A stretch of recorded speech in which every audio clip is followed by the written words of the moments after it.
the reason why you can't have like a perfect heuristic or a perfect system that can look at a piece of code and say, ah, that's virus code, that's bad. So anybody else want to throw that out? Go ahead. I'm going to move on, but I'll watch for your answers as we're going along here. So let's talk just a little bit about what a sandbox is. I'm not sure. I hope I'm giving this presentation at the right level. I know a lot of you are in security, and so probably a lot of you know what a sandbox is.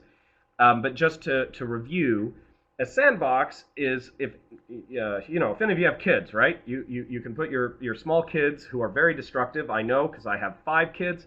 You can take your kids and you can put them out in a sandbox, and they can build all the sandcastles they want. And if they tear them down and knock them over, it's just fine.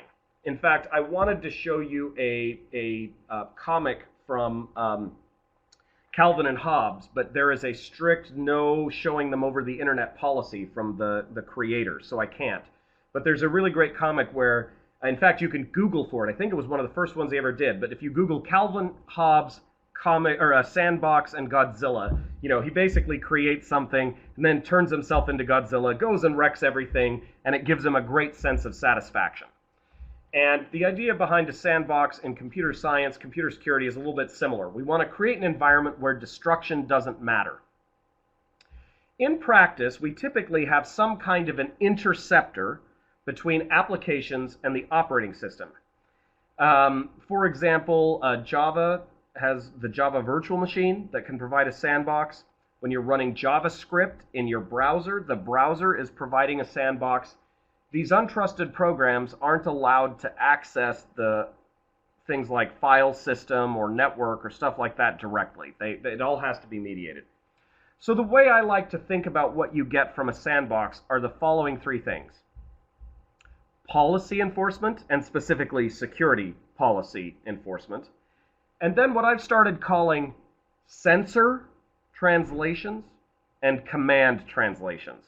These are not technical terms. I just kind of made them up. But let's talk about what I have in mind here. So let's say you've got your operating system, which by itself is supposed to shield the hardware from your application. But now we're creating a sandbox that shields the operating system from your application. So multiple layers, right? Like Inception, if any of you guys like that movie. Anyway, you've got some untrusted application. You downloaded it off the internet. You don't know if you trust it. So what we do is we run it in a sandbox. And the sandbox basically provides that untrusted application its view of the world, right?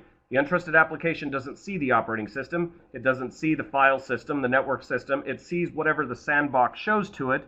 And anything that it wants to do is also mediated through the sandbox. So let's talk a little bit about policy enforcement. This is the most common use of a sandbox.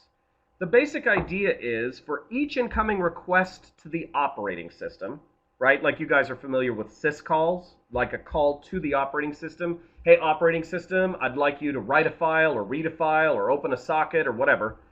Each incoming request to the operating system and its response can be inspected. Requests and responses can be allowed, denied, or modified. So I'm actually curious, does anybody know in the Java sandbox, does anybody know what policy it introduced for network access? Like if you have an applet, right, and you want the applet to be able to open up a network connection out to wherever, does anybody know what the policy is? Like what it enforces?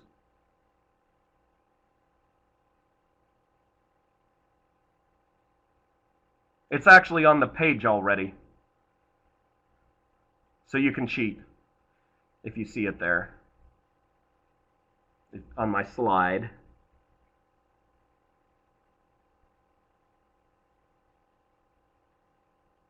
I don't see any takers. So the Java sandbox enforced what became known as the same origin policy, which was if you wanted to open up a socket, you could only open up a socket back to the same domain name or an IP within the same domain name that the applet came from. right? This is known as the same origin policy. And even outside of Java, this is typically still enforced today. And when you see advertising people who are getting your information, there's all kinds of stuff they have to do to work around it. This is why cross-site scripting people do what they do, is because they're basically trying to get around the same origin policy. In any event, my point is that whenever you go to access any of these operating system functions, you can exercise a policy and say, well, it's denied, or it needs to follow the same origin policy. Or with file access, you could have read only, or you could force that writes are to the temp folder.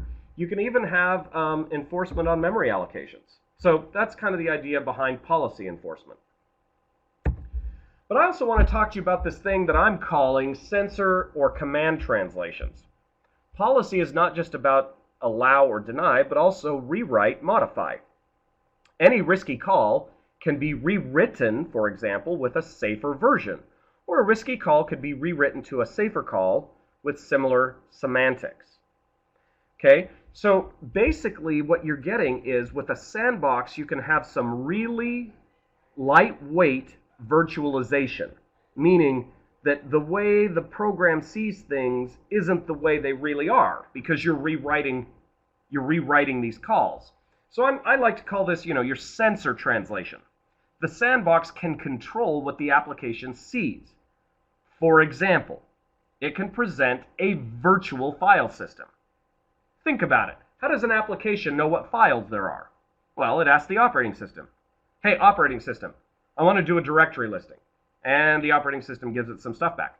But if you're in between those two things, you could change the response.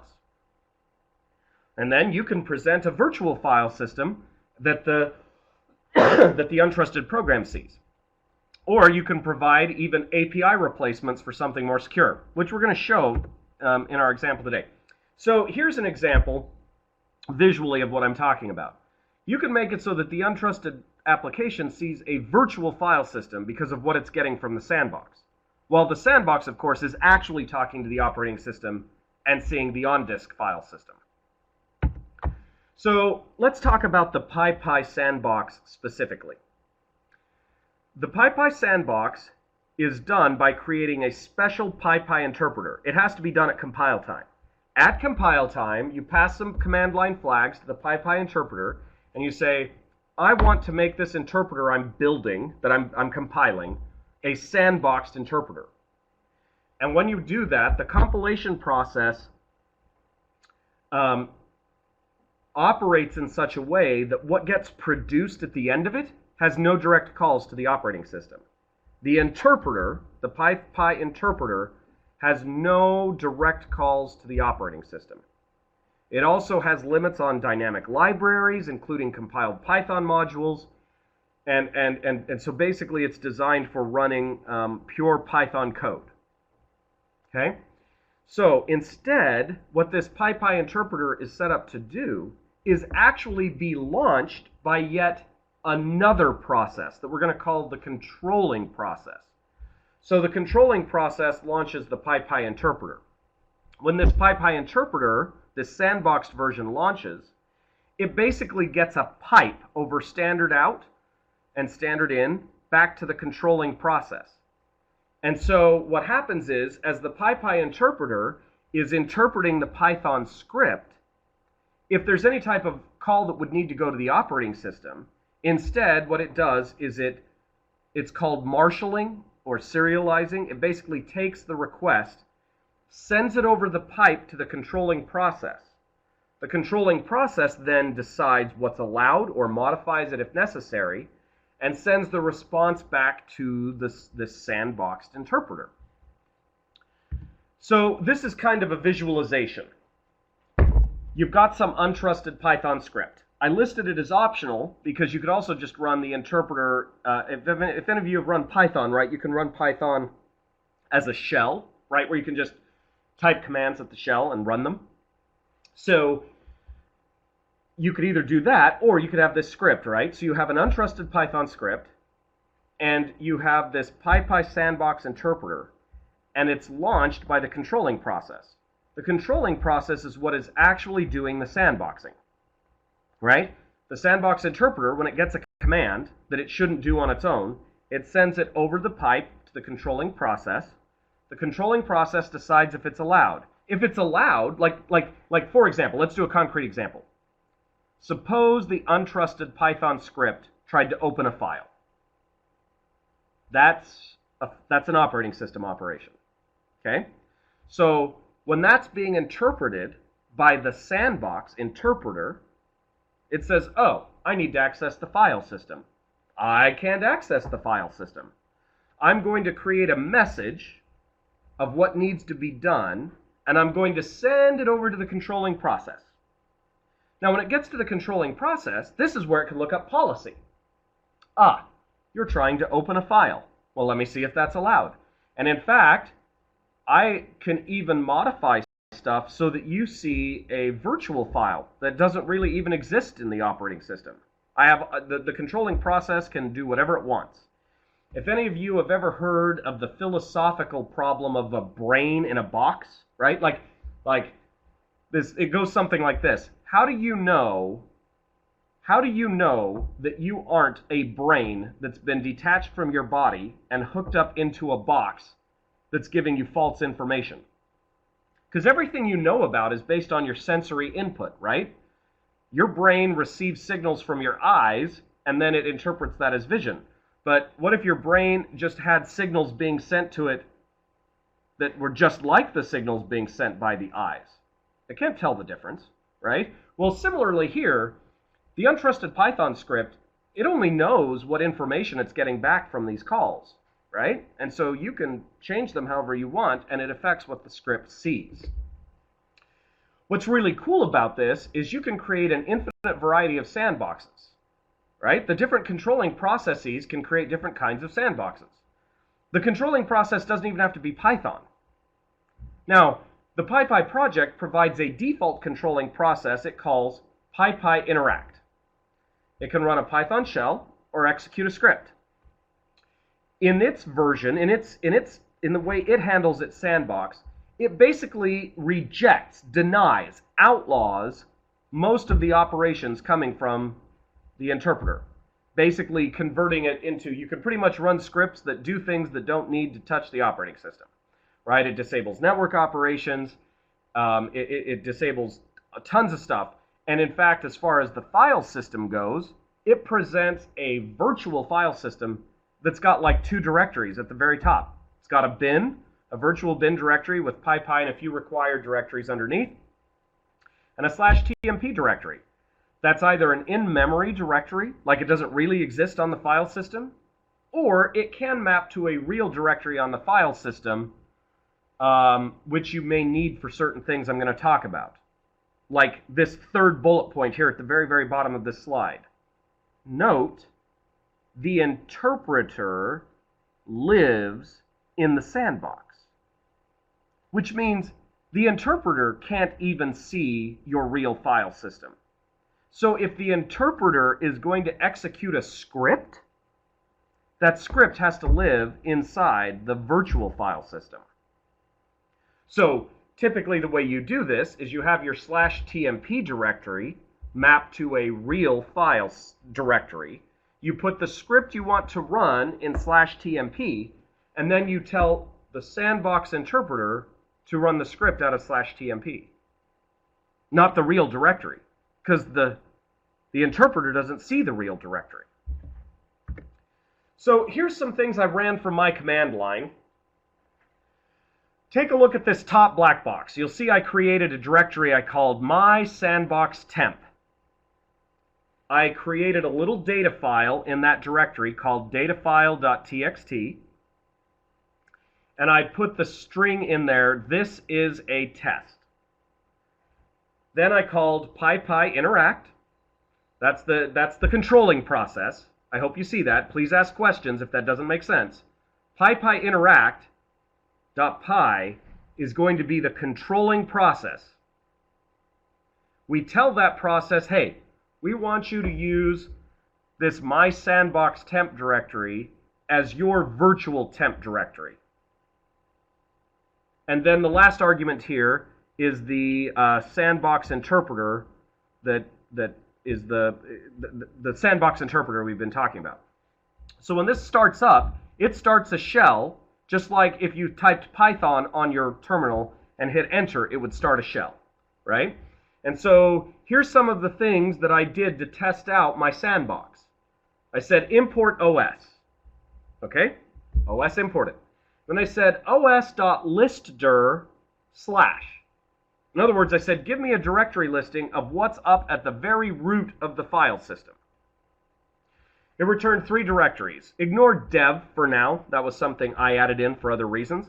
But focus on bin, and actually what we really want to focus on is /tmp. Okay? So then I said, okay, look, there's a directory at the top called /tmp. Let's see what's in there. I said os.listdir/tmp. There's one file in there. What file do you see? Datafile.txt. This is the file we created just a second ago that we put in my sandbox temp directory. The real directory on the file system is this my sandbox temp. But once we got inside our sandbox and we have a virtual file system, we can't see that real directory anymore. Instead, what we see is a /temp, and it's the same thing. But in the virtual file system, we don't see the real name, nor do we see its root directory or any of those kind of things. All right, then I said, hey, let's open that file. Okay, so he said, here's our Python call for opening a file, open/temp/datafile.txt. It opened, and we said f.read, and sure enough, what was inside of it? This is a test, right? So we were able to access that file from inside the sandbox. But even inside the sandbox, the default PyPy interact does not allow writing files or creating files of any kind. So in the last 2 examples there, you'll see open temp new file.txt, and the W+ should tell it to create it. But that's disallowed by the sandbox. And so we end up with a file not found error. It says, hey, I couldn't find this file because it couldn't create it. The creation was disallowed. Or we could try to modify datafile.txt. Okay, I said open temp datafile.txt in append mode, and we get an operation not permitted. The sandbox, when it just simply disallowed those. All right? So, what if we wanted to run a script rather than just the shell? Right? What I showed you here in this slide is we're just running the shell. What if I wanted to run a script? Okay, I create a script called dangerousscript.py. Here's what it does. Import OS, it prints out a couple of strings, and then it calls os.system rm-rf/temp, right? So basically, it tries to delete the entire temp directory. All right? Here's how we run it. If you look at the very, very top, I did a directory listing of my sandbox temp, and now there's a new file there called dangerous_script.py. Now look at the command line. PyPy interact, we do the --temp with the same directory, we give it the sandbox, that's this interpreter sandbox, and then look at the script we're running. We're saying it's in /tmp. Remember, the sandbox, the PyPy 3-c-sandbox is the interpreter, that's the sandbox interpreter. It only sees the file system that PyPy interact allows it to see. So it can't run it out of my sandbox TMP. It has to run it out of its virtual directory, right? /tmp. So when the script runs, it works just fine. It prints out the current working directory, it prints the contents of the root dir, but as soon as it tries to delete the temp directory, when it tries to call this os.system, it gets a runtime error. It says, I'm sorry, I just can't do that. Now I want to show you a couple of segments of what's inside PyPy interact. These functions are the functions that get called in PyPy interact when the sandbox interpreter says, hey, I'd like to write a file or I'd like to read a file. Okay? Now, if you look at the right, there are a couple of things it allows. It allows writing if your file descriptor is 1 or 2. Guess what those are? Yep, that's input and or that's your standard out and standard error, right? So it's going to allow you to print to the screen. But if you try to write anything else, it's going to raise an error. Okay, so in this version, the PyPy Interact, the default is don't allow anything there. And if you look at the read, you'll see it has this call to get file. That's where it's getting the right file descriptor for the right virtual name. And then, it's actually calling to a super function. I gave you this one just because it's kind of simple and where you can see how stuff is working. But it basically does a read either on the virtual file or the real file if it's a real file that you're reading. Okay, let's move on. I want to tell you really quickly about what I use PyPy in the classroom for. For my network security class, I actually created a framework called Playground. It's an educational overlay where you start out with a network that's kind of like UDP, and then the students build up their own versions of TCP and TLS on top of it. The idea is it gives them a chance to create protocols and see where things go wrong. But at the top, we also do some mobile code applications so that they can learn a little bit about mobile code. So we set up some stuff with PyPy and parallel processing. I created some stuff where you can do traveling salesman, and it will send out these chunks of traveling salesman to be done on all the different students' computers. But this is a hacking class, right? Like, how do you know that the code being sent to you by your neighbor in the class isn't there to destroy your virtual machine, right? So the idea is that they run it inside this PyPy Sandbox. Had to modify PyPy Interact to support some new features, the students get a chance to kind of poke in there just a little bit. We're running a little bit short on time here, so I'm going to simplify just a little bit of this, but the idea behind having the students modify PyPy Interact is that they get a chance to think about the sandbox policies and features. For example, implementing write. The students have to understand how the virtual file system is being done, implement policy for when writes are allowed. Are they going to allow it in specific directories? Is there a maximum size that the script can write to? And they have to be careful with argument sanitation. This actually happened in class once. We needed to support some writing of files, and it looked, it basically, there wasn't a check on the sanitation of the argument. And so if inside the sandbox you did ... it would break out of the sandbox, out of the virtual file system, and access the real file. It wasn't being translated correctly. Another example of modifying PyPy Interact, is thinking about your network operations. If you want to implement a secure policy like a same origin policy. So it's a kind of useful thing to learn a little bit about sandboxing by being able to modify the PyPy Interact to have it enforce the policies you want it to enforce. So in my advanced network security class, we're doing a lot more with this. And I created this project called Cyberwar EDU, where it creates a little game board with semi-autonomous bots. The students can program the bots with a Python brain script. Well, these brains are running on my virtual machine connected to the game board. So I need to make sure they can't cheat, that they can't do bad things to the game board, and I need to make sure that one student's code doesn't try and mess with another student's code. So I run all of these brain scripts. Each one gets its own sandbox. So the architecture looks a little bit like this. The big box on the right is my virtual machine. There's a database, then there's the game logic, the CYWEP ID is the bot, and then there's a brain interface. And what it does is it launches this brain script in a PyPy Sandbox and interacts with it. And the brain can also reach out over this playground network that they've created in the previous class to find their command and control servers, right? So I had to put some extensions in there. First, I need to allow the students to open up a socket to the game board. But instead of letting them have direct access to sockets, which would be bad, instead, I let them access a special file. So they say open file, right? Instead of open socket, they do open on a file that doesn't really exist. It's a virtual file called game://.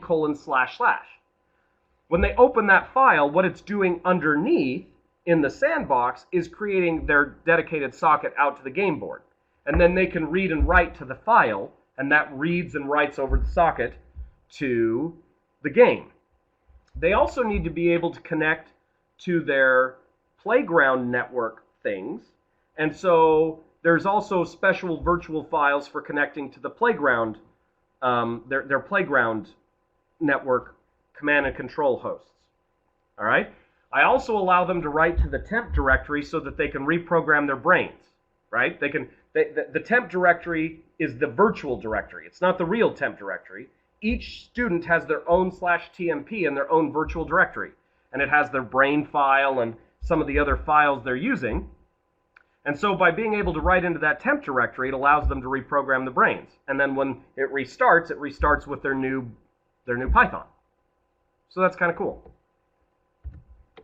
So here's an example of where I modified the open function. So let me just back up a couple of slides to contrast. Notice this is the LL in these stands for low level. So this is do low level operating system call, low level operating system open, right? And just to back up a couple of slides to show you what the basic one looks like. The basic one, if you look at this bottom one, it's basically just for reading a file, which of course makes the most sense. But we want to support some virtual files.